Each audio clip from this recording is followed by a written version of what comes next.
I'm basically a huge nerd, and I like to look at review articles in molecular biology and kinesiology.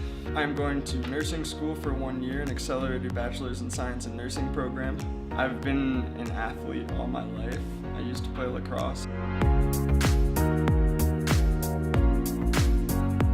So I went to this meeting and they told us that we could potentially start an esports program at CC, but all of the work had to come from the students. And so I was just like, yeah, we're doing that. So I immediately rounded up the squad, and we started practicing together, and thus esports was born. And when you play goalie in lacrosse and in most other sports, your job is to tell you, because you can see the entire field, your job is just to tell your team what to do, basically. And you need to be really confident that you know what you're talking about, and you can direct your team to do, to make a play and to make a defensive stop. So from that, I wasn't scared to tell people where they had to be and be confident in my decision making. And so that confidence in decision making transitions to esports. He's one of those rare people who is just like so intrinsically motivated. So he comes up with all of his own ideas of what to do. He takes care of the team in terms of like emotional support. He gets them to want to be on his team, to want to be a competitive group, to want to impress him, which is not an easy thing or a natural thing for most people, but he has it. He has like this magnetism. I'm excited to test our team's abilities and our team's ability to adapt to a new player base in a competition between other well-known schools that have been fierce competitors in the past. In my sophomore year, I started to have a lot of panic attacks and went to the hospital for them a few times.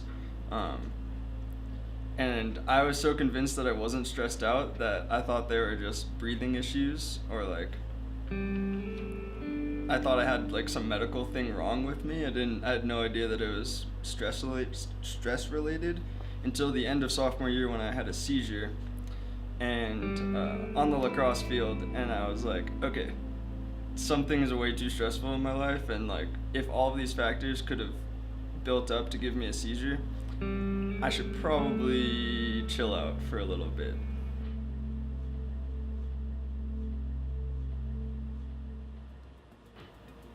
Most people that play Overwatch, they're very individually minded, and since you usually play matched up with 5 random people, you develop a lack of confidence in your teammates and a feeling that you need to carry the game in order to win, and that you need to do everything or else your team is just holding you back. And so changing that mentality to, I need to help my teammates do what they're trying to do as much as I can, and I need to work as a cohesive unit, is a new concept to a lot of Overwatch players. And that concept takes a while to grow, and we're just starting to grow that now. Explaining that it is a very competitive environment that is very dynamic and deserves praise from the school, and the players deserve praise from the school as well. I think it's going to be really difficult to replace Henry when he graduates. But I have no doubt that it's going to be a little bit like the floor just vanished beneath people and they're falling a little. When we started this program 1 year ago, my plans for the future of the Overwatch program were what we have now. And those are my long-term plans. And so I didn't think that we were going to get a personal space to play, that we were going to have a cohesive team consistently, that we were going to be competing in an SCAC tournament or even a national tournament. I had no idea that this would all happen so quickly. And so really my long-term goals have been met, and that transitions to my new goal, which is just to continue to make sure that when I leave, this continues. That can help lead the monkeys.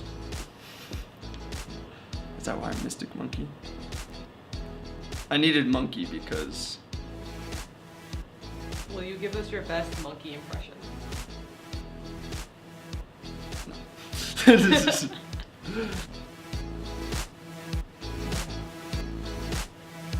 Monkeys. All right, team.